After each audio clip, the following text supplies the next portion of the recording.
প্রথমেই আমি স্মরণ করতে চাই আমাদের এই বুথের যিনি বুথ সভাপতি, সরি আমাদের এখানকার পঞ্চায়েত মেম্বার, দুবারে নিজেদের মধ্যে চিৎকার করবে না ভাই, এই চুপচাপ, নাহলে অন্যদিকে চলে যাও।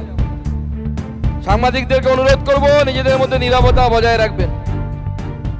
প্রথমে তাকে স্মরণ করতে চাই আমাদের নির্মল বেরা, দুবারের পঞ্চায়েত সদস্য। তার জন্য একবার জোরে হয়ে যাক ভারত মাতা কি জয়, জয় শ্রীরাম। মহান দেশের মহান নেতা নরেন্দ্র মোদী জিন্দাবাদ, জেপি নাড্ডা জিন্দাবাদ, অমিত শাহ জিন্দাবাদ, নীতিন নবীন জিন্দাবাদ, ভারত মাতা কি। বন্ধুগণ, আজকে এই দাসপুরে আমাদের যে সভা, সেই সভায় উপস্থিত আমাদের সভাপতি শ্রী তন্ময় দাস মহাশয়, উপস্থিত আমাদের বিভাগের কনভেনার, রাজ্যের নেতা, বহু পুরনো নেতা নীলাঞ্জন অধিকারী, আমাদের প্রাক্তন সভাপতি মাননীয় শ্রী রতন দত্ত, আর একজন আমাদের পার্টির অনেক পুরনো নেতা, আমাদের এখানকার বিধায়ক, ঘাটাল বিধানসভার বিধায়ক মাননীয় শ্রী শীতল কপাট, তপন দত্ত জেলা সাধারণ সম্পাদক শতদল নাগ, তনুশ্রী সাঁতরা, বিধানসভা ইনচার্জ হৃদয় হাজরা, মদন রুইদাস, বিজন মিত্র, তিনজন আছেন এখানে যারা অন্য জেলায় বাড়ি কিন্তু এখানে বিধানসভা ইনচার্জ হিসেবে কাজ করছেন। তার মধ্যে মদন রুইদাস আমাদের এসসি মোর্চার, তার তিনি জিএস। গোটা মঞ্চকে একবার সবাই মিলে হাততালি দিয়ে সবাই মিলে স্বাগত করাবেন। এছাড়াও উপস্থিত আছেন আমাদের প্রশান্ত বেরা, কালীপদ সেনগুপ্ত যিনি প্রচন্ড পরিশ্রম করেছেন, তপন মাইতি, রামকুমার দে, দাসপুর বিধানসভা 6 জন মন্ডল সভাপতিরা কোথায় আছে? সবাই দাঁড়িয়ে যাও, জোরে হাততালি দিয়ে একবার মন্ডল সভাপতিদেরকে বরণ করে নেবেন। আর মঞ্চে যদি কেউ থেকে থাকেন, যদি বাদ গিয়ে থাকেন, চিন্ময় চক্রবর্তী আছেন যিনি অন্য বিধানসভার ইনচার্জ কিন্তু এই বিধানসভায় বাড়ি।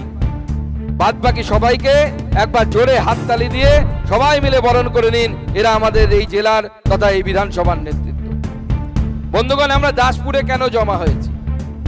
আমরা বিজয় সংকল্প সভা করছি। এখান থেকে ভালো দেখা যাচ্ছে না, তাই না? এই পারের লোকেরা দেখতে পাচ্ছে না, তাই তো? তো বিজয় সংকল্প সভার মানে কি?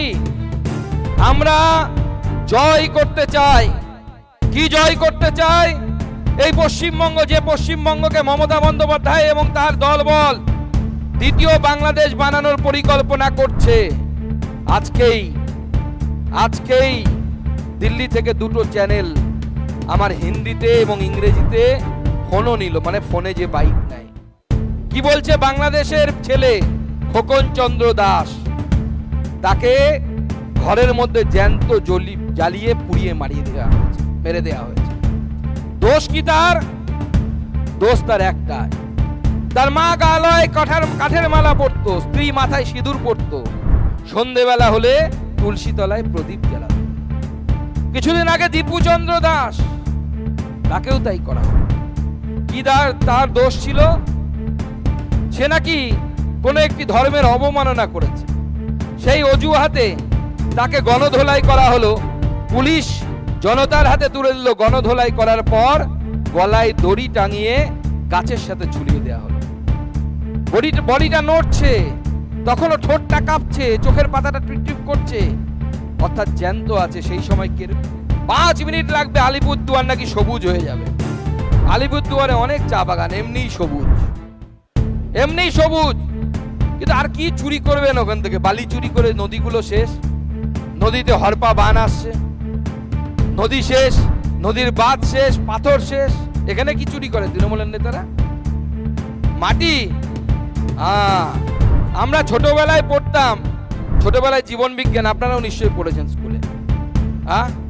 আমরা পড়তাম তৃণভোজী প্রাণী হয় আর মাংসাশী প্রাণী হয়, তাই তো? আর মানুষকে বলা হয় সর্বভুক প্রাণী, মানুষ সব খায়। কিন্তু মানুষেরও ভাগে, মানুষ বালি, ইট, সিমেন্ট, পায়খানা এগুলো খায় না। তৃণমূল হচ্ছে এমন প্রথম মানব প্রজাতি, তারা পায়খানা থেকে বাড়ি সব খেয়ে হজম করতে পারে। এটা কোনো মনুষ্য প্রজাতি পারে না, একমাত্র তৃণমূল কংগ্রেস এটা করতে পারে। সেই জন্য তারা সব কিছু খাচ্ছে। আজকে অবাক হয়ে যাচ্ছি আমরা।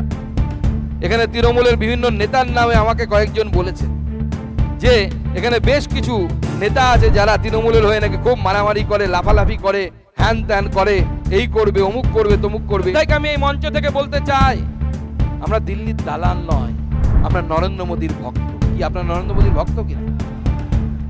আমরা সেই নরেন্দ্র মোদীর ভক্ত, সেই অমিত শাহর ভক্ত, যে গৃহমন্ত্রীকে, ভারতবর্ষের গৃহমন্ত্রীকে আপনার মুখ্যমন্ত্রী এবং আপনি দুঃশাসন বলছেন। দুঃশাসন বলছেন, কোন ভান্ডার দিয়ে রাজ্যে বসিয়ে রাখা হয়েছে। আর নারায়ণ ঘর ছাড়া, নারায়ণ অন্য রাজ্যে গিয়ে, গুজরাটে গিয়ে মাথায় ইট নিয়ে চলছে, সিমেন্ট দিয়ে চলছে মাথায়। সমস্ত জায়গায় যান পরিযায়ী শ্রমিক। দিল্লিতে যখন আমরা কথা বলি, হরিয়ানা, গুরগাঁও, সব জায়গায় কনস্ট্রাকশনের যত শ্রমিক আছে, মাতা কি জয় জয় শ্রীরাম, জয় শ্রীরাম, ভারত মাতা কি। সবাইকে নমস্কার। সবাই ভালো করে বাড়ি যাবেন, শান্তিপূর্ণভাবে গাড়ি দেখে নিয়ে যাবেন। রাস্তায় যাওয়ার পথে কারো সাথে গন্ডগোল ঝগড়া করবেন না। তৃণমূলের কাছে এখন মার খাওয়ার সময় নেই। তৃণমূল এলে পরে একটু হালকা করে